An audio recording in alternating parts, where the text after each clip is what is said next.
This module is on brainstem auditory evoked potentials, and we'll cover some theory about the ear and the auditory system, as well as developmental changes in the brainstem auditory evoked potential. As you know, we have two ears, and sound or auditory input enters the auditory system through the ears. The outer ear consists of the pinna, which is the external part of the ear. And then this external part of the ear, the pinna, leads into the ear hole, which is called the external auditory meatus.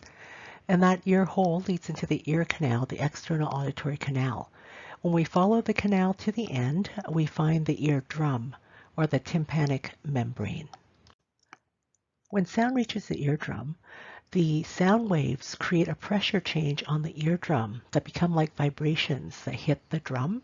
And these vibrations are transmitted from the outer ear to the inner ear.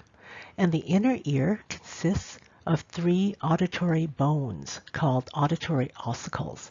And these bones are the malleus, the incus, and the stapes.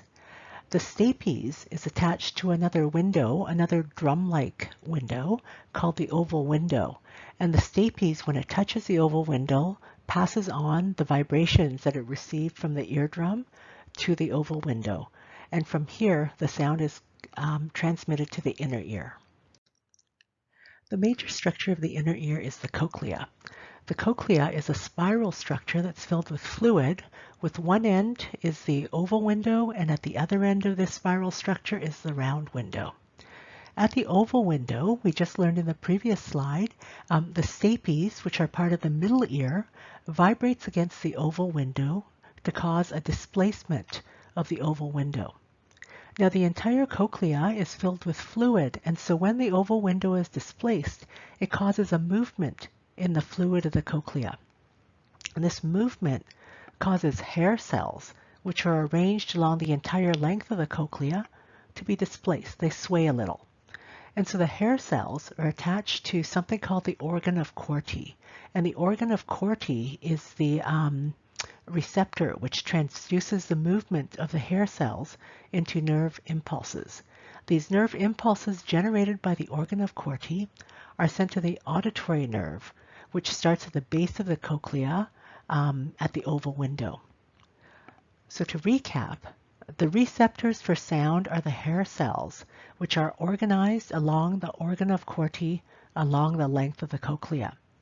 The hair cells are specialized to respond to different frequencies, so that low frequency stimulation displaces the hair cells that are close to the base of the cochlea, while higher and higher frequencies displace hair cells that are closer to the spiral, the insides of the cochlea. At the base of the cochlea, at the round window, is the beginning of the eighth nerve. It's also called the auditory nerve or the vestibulocochlear nerve. This nerve has two branches, and the branch that carries auditory information is called the acoustic branch, so it can also be called the acoustic nerve. The other branch of the auditory nerve carries vestibular or balance information to the brain. The acoustic nerve travels past the spiral ganglia to the cochlear nucleus, where most of the fibers cross over to the contralateral hemisphere. Here, the fibers continue to travel up to the superior olivary nucleus, then up the lateral lemniscus to the inferior colliculus of the brainstem. The fibers continue up the medial geniculate body and then through the distal auditory radiations until it reaches the auditory cortex. The auditory cortex is located in the temporal lobe. It's on the top of the superior temporal gyrus, or on the inferior side of the superior temporal sulcus. Both describe the same area at the top of the temporal lobe, and it can also be called Heschel's gyrus. The waveforms of the brainstem auditory evoked potential are generated by structures in the brainstem only. Each of the waveforms corresponds approximately to certain structures that are in the brainstem. And these are wave 1 of the BAEP is generated by activation of the eighth nerve, or the acoustic nerve. Wave 2 by the cochlear nucleus, Wave 3 by the superior olivary nucleus, Wave 4 at the lateral lemniscus, Wave 5 at the inferior colliculus, and then Wave 6 the medial geniculate body, and Wave 7 the distal auditory radiations. Note that the auditory cortex response is not seen in the brainstem auditory evoked potential. Now, a little trick for remembering these various locations is the acronym NC SLIMA. N for nerve, the acoustic nerve or eighth nerve. C for cochlear nucleus. SLIMA, S for superior olive. L for lateral lemniscus. I for inferior colliculus.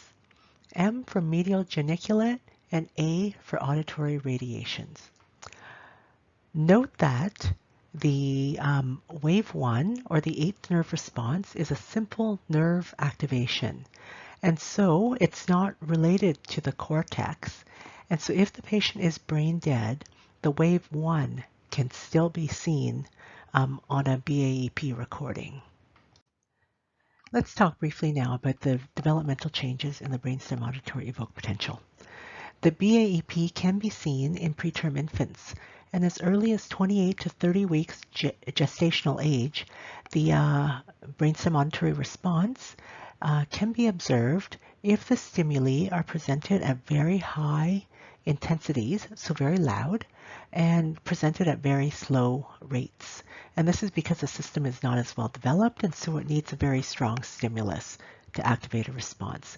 But the morphology, the various waveforms, can be observed. Post-term, at about 2 to 6 weeks, the wave 1 reaches maturity, both in terms of its morphology and in terms of its latency.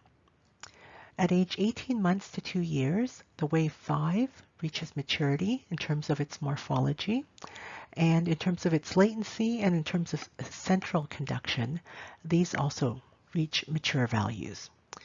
It's important to note that at about age 2, a sex difference is observed between males and females. So the normal latencies for males are longer or slower for both the absolute peak latencies and also for interpeak latencies. And so most labs will have separate upper limits of normal values for both males and females.